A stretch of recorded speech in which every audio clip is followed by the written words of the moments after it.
Hi there. In less than a week, I'm going to be going in for brain surgery to remove a lesion that's been responsible for giving me seizures for the last 18 years or so.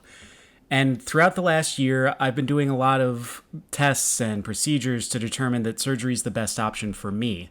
There's one test that isn't very widely known, though, because it's not performed that often. So today I want to tell you about the Wada test, what it is, what it's like to experience it from a patient perspective, and a couple of other points to be aware of if you need to have one. Seizure activity can be centered around several points in the brain, or in my case, one. See if you can pick it out on this MRI image. Tumors like this can develop in a few different ways. It could be an injury from some sort of head trauma, it could be a condition since birth, or a lot of times they just grow.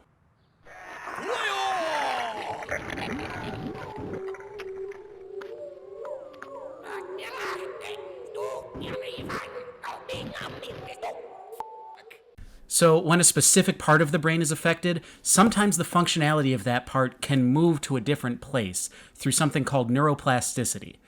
If something like a lesion stops the flow of information in one area, the synapses can reroute and another area can pick up the slack to do the job. This doesn't always happen, but when test results show that things have naturally rearranged, it can have a big effect on the approach to surgery. And also, not everyone's brain starts out the same. Typically, language and memory are controlled by the left hippocampus, but it's not always the case. And in comes the Wada test. The Wada test, also known as the ISAP, is used to determine what side of the brain keeps the language and short-term memory. It doesn't tell the doctors precisely where things have gone, but it narrows it down by 50%, which helps determine a lot. And they do this by effectively shutting down half of your brain. When one side's down, they'll present you with a series of words, images, and objects, bring you back up, and ask you what you remember. Now, this is all very simplified, but ideally, the half of the brain without the lesion will remember everything, and the affected side won't. That means removing the lesion will have no effect on those specific functions. Unfortunately, it's not always that clear-cut. As in my case, multiple parts of your brain could be sharing the load, but the doctors can combine these results with other tests, MRI, seizure study, and historical records to determine that a more focused surgery is still possible. Okay, those are the basics. Now let's talk about how it's done. What I'm about to say follows my experience at the Malnati Brain Tumor Institute at Northwestern Medical in Chicago. Your experience may be a little different depending on where you go, but hopefully this can help prepare you a little bit for what's coming up. First off, the procedure itself takes well under an hour, but be prepared to be there for a lot longer. If you've gotten to this point with your diagnosis, you're probably pretty used to EEG wires by now. Well, they're back. While mine were getting hooked up, a number of doctors, anesthesiologists, and technicians came in to talk to me, confirm my case, and let me know what was going to happen before I got wheeled into the exam room. This happy little fellow is the fluoroscopy machine, which is used on a wide range of medical procedures to show a continuous, live-action X-ray of the body. X-ray panels focus on a specific area to get multiple angles in real time. Now, the room itself was very cold, so they covered me with layers and layers of blankets, which not only kept me warm and cozy, but also prevented me from moving around a whole bunch. And that's pretty important here. A specialist called a neuroradiologist sat on one side of the exam table and looked up at a huge series of live-action monitors on the other. A tube was inserted into my artery and run all the way up to my brain while the X-ray panels followed it. They need access to a major bloodline to get the catheter into your circulatory system, and your arm needs to be able to move freely for the test, which leaves a slightly less comfortable option. My groin! While nothing was particularly comfortable, the process was essentially the same thing they do at the dentist. They use a tiny local numbing agent, you feel another temporary poke from a numbing syringe, and everything else from that point is totally painless. I couldn't feel a thing. They got into my bloodstream, moved it through up to my neck, and I couldn't feel any of it because there aren't any nerves inside your blood vessels. The machine's x-ray panels followed the line as it went up through my body, and they got very close to my face. But I still had a lot of peripheral vision.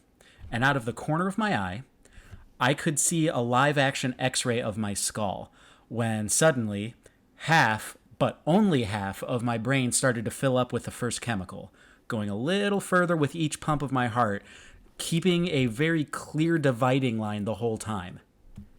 It looked awesome. And then the test started. The x-ray panel was moved out, and I was suddenly surrounded by the epilepsy team. Now, the head doctor had me reach one hand straight up and squeeze hers as hard as I could and start counting backwards from 60 while they added more chemicals. Somewhere in the 40s, I realized I wasn't actually saying numbers, and I stopped being able to squeeze. It was like my whole arm had fallen asleep, but I still felt it. I wasn't able to talk, but I could still hear and understand the doctors, and it was such an odd feeling that I actually started laughing. So everyone moved quickly, and they presented me with 3 different types of information, like this. Okay, can you hear me? Okay. Strike. Remember the word strike. Lemon. Remember lemon. Fork. Remember fork. They did several of those for what seemed like roughly a minute, and after going through everything once, they brought me back up. I regained all of my abilities, and we waited for 10 minutes. Then they asked what I remembered off the top of my head, and then, with my brain fully operational, presented the images to me again, but this time with a twist. We showed you one of these 4 words. Point out which one it was. We showed you one of these 4 pictures. Point out which one it was. After that, the line was guided down my left artery to the other side, and they ran the test again to compare the 2 sides. Sometimes I was able to pick things out immediately, and in my case, I nailed all of the objects, but the words were a bit of a struggle.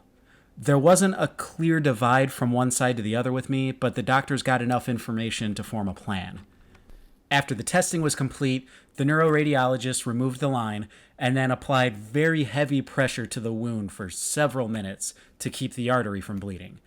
And don't worry, it's your thigh. Your sensitive areas are untouched. From there, I went back to the staging room so they could remove the EEGs, monitor the open wound, and let my body process all of the chemical injections. And in my opinion, this was the most uncomfortable part of the whole thing. In order to heal up the artery, I had to keep my leg absolutely straight and my head flat on the pillow for 4 straight hours. And honestly, that's not the worst trade-off for the technological miracle of brain science. Obviously, with this, you should follow the typical instructions for brain scans. No hair care products, have someone ready to pick you up, and don't eat after midnight prior to the surgery. But there are a few things to really pay attention to this time. Someone's going to need to pick you up, but as I said, this is a long day at the hospital. I went in at 6:30 a.m. and didn't get out till 4 p.m. So call or text your ride when you get to the recovery room after the procedure and give them an estimate based off of what the medical team's instructions are. Your ride should be able to squeeze in at least one more matinee before it's time to come get you. You're going to be laying flat, waiting for everything to heal up for a long time. And if you're lucky enough to have a recovery room with basic cable, it still can be a struggle to see everything out of the corner of your eye. I heard 6 episodes of The Office, and I think Pam and Jim finally got together, but I didn't actually see it, so I'll never know. So before you get to the hospital, pack your phone, some headphones, and the longest charging cable you can find. That cable's going to have to stretch from the wall behind you to a comfortable position on the bed. Put all of this in a clear plastic bag on top of your clothing bag and ask a nurse or attendant to get them out and plug them in for you. Also have a playlist or some podcasts ready to go. Your arms are going to be tired after a long day of fasting, and holding them up to see a screen for 4 hours probably isn't going to happen.